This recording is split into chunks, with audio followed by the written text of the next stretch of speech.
نزلت اخبار موافقه نوران ماجد على جواز طليق نيللي كريم. الكلام ده ما حصلش ما حصلش ما حصلش.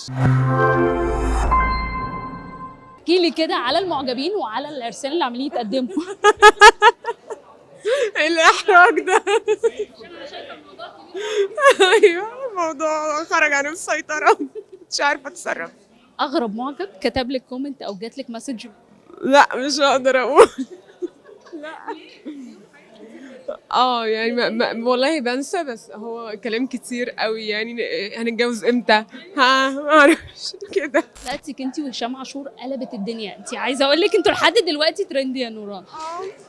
انا وانا رايحه البرنامج انا ما كنتش عايزه اعمل حاجه زي كده. اختي الصغيره قعدت تقولي لا نوران انت لازم تعملي ده، الجنريشن بتاعنا بيحب كده قوي. فكان بالنسبه لي الله، طب ماشي هروح اجرب. جربت، قلت ايه اللي بيحصل ده؟